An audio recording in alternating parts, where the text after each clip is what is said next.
এবং ভারত সরকারের পিআইবির পক্ষ থেকে জানানো হয়েছে যে বেশ কয়েকটি ভাষাকে ধ্রুপদী ভাষার মর্যাদা দেওয়া হয়েছে। তার মধ্যে আমাদের মিষ্টি ভাষা, আমাদের মাতৃভাষা বাংলাকেও স্বীকৃতি দেওয়া হয়েছে মাননীয় প্রধানমন্ত্রী নরেন্দ্র মোদীজির পৌরোহিত্যে ভারত সরকারের মন্ত্রিসভার মিটিং। ইতিমধ্যে এই বিষয়ে ভারত সরকারের পক্ষ থেকেও বিস্তারিত তথ্য এসেছে এবং বিভিন্ন রাজনৈতিক ব্যক্তিত্ব, প্রশাসনিক ব্যক্তিত্ব, ভাষাবিদ, শিক্ষাবিদ, বাংলা ভাষাকে নিয়ে যারা চর্চা করেন, পড়াশোনা করেন, বাংলা ভাষাকে যারা নানাভাবে সমৃদ্ধ করেছেন, তারাও এই বিষয়ে তাদের মতামত দিয়েছেন। ঠিক অন্য বিষয়ের মতো এই বিষয়েও ভারত সরকার প্রধানমন্ত্রীকে ধন্যবাদ জানানোর পরিবর্তে পশ্চিমবাংলার মুখ্যমন্ত্রীর পক্ষ থেকে কৃতিত্বের দাবি করা হয়েছে।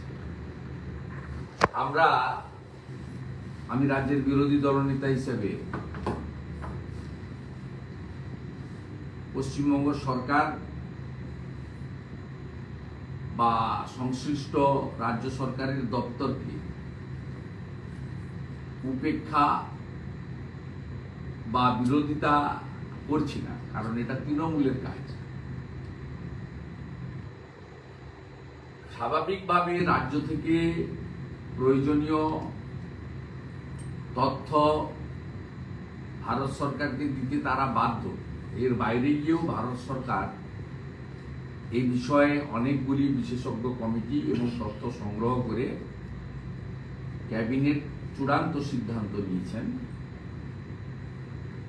মুখ্যমন্ত্রী তার রাজনৈতিক চিন্তা ভাবনা এবং কেন্দ্রীয় সরকার, সে যে দলেরই হোক, ভারত সরকারকে অবজ্ঞা, বিরোধিতা,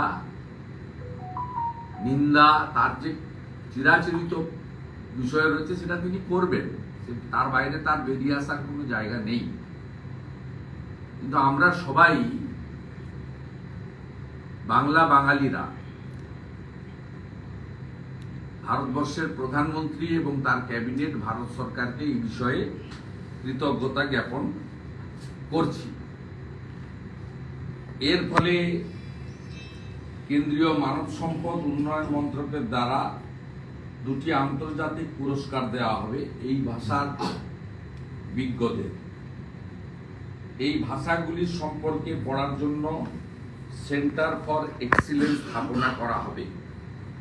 প্রতিটি কেন্দ্রীয় বিশ্ববিদ্যালয় এই ভাষাগুলির প্রচার ও প্রসারের প্রয়াস নেবে। এটি একটি বাঙালির শ্রেষ্ঠ উৎসব দুর্গোৎসবের প্রাক্কালে নবরাত্রি চলাকালীন দেবীপক্ষ তথা মাতৃপক্ষে আমাদের একটি বড় উপহার বলে আমরা মনে করি। আমাদের চেষ্টা করতে হবে বাংলাতে বলা, বাংলাতে লেখা, বাংলাতে স্বাক্ষর করা যতটা বেশি সম্ভব এর প্রচার এবং প্রসারের সাথী হওয়ার জন্য। তাই ভারত সরকার, ভারতবর্ষের প্রধানমন্ত্রীকে আমরা ধন্যবাদ জ্ঞাপন করি এবং নিশ্চিতভাবে পশ্চিমবাংলা সহ বাংলাভাষীদের কাছে এটি একটি গুরুত্বপূর্ণ প্রাপ্তি তথা স্বীকৃতি বলে আমরা মনে করি। এই সংশ্লিষ্ট কোনো প্রশ্ন থাকলে করবেন না। একটা বিষয় যে বারবার বিজেপিকে একটা তকমা দেওয়া হয়, তারা বাংলা বিরোধী, তারা বাঙালি বিরোধী, তারা অন্য নন বেঙ্গলি পার্টি বা এই ধরনের একটা অপবাদ দেওয়ার চেষ্টা করে হিন্দুভাষী পার্টি। আপনি এটা নিয়ে কি বলতে চাইবেন? যে এটা কমপ্লিটলি ভোট ব্যাংকের রাজনীতির জন্য করা, কারণ মুসলিম ভোটকে সাথে রেখে কিছু নন মুসলিম ভোট ব্যাংককে সঙ্গে নেওয়া একটা গাণিতিক প্রয়াস।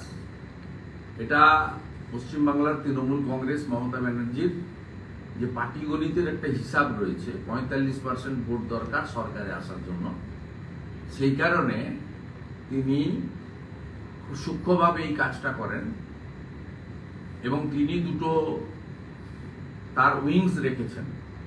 একটা যাদবপুরে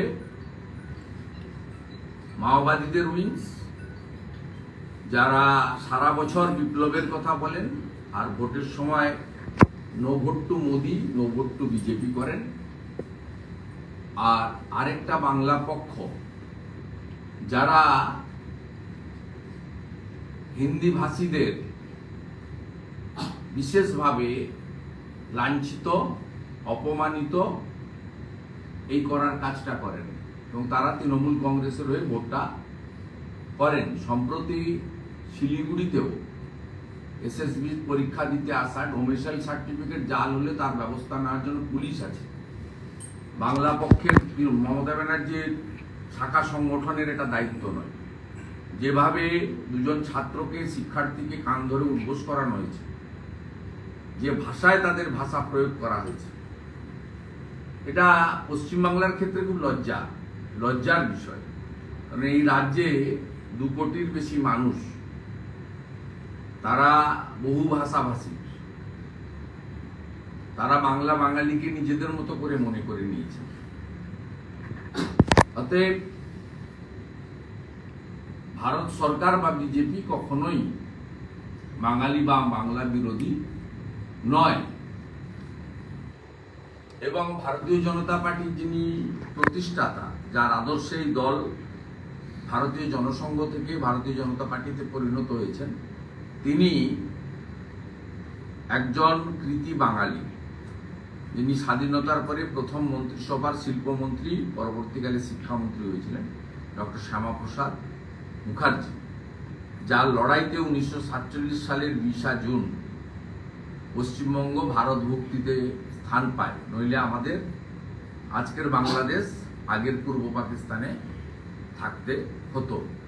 সাথে সাথে আমাদের ভারতীয় জনতা পার্টির যে কোনো কর্মসূচিতে আমরা বন্দে মাতরম দিয়ে শুরু করি, যার স্রষ্টা ঋষি বঙ্কিমচন্দ্র। আর আমরা ভারত মাতার সাথে সাথে পুষ্পার্ঘ্য দিই ডক্টর শ্যামাপ্রসাদ মুখার্জির ছবিতে। নইলে আমাদের কোনো কর্মসূচি শুরু হয় না। এবং আমরা শেষ করি জাতীয় সঙ্গীত দিয়ে, যার স্রষ্টা বিশ্বকবি রবীন্দ্রনাথ। আদ্যপান্ত বাংলা বাঙালির সংস্কৃতি ভারতীয় জনতা পার্টি মেনে চলে। তাই স্বাধীনতার 75 বছর পেরিয়ে আমরা অনেক এগোতে শুরু করেছি, 100 বছরের দিকে। সেই সময়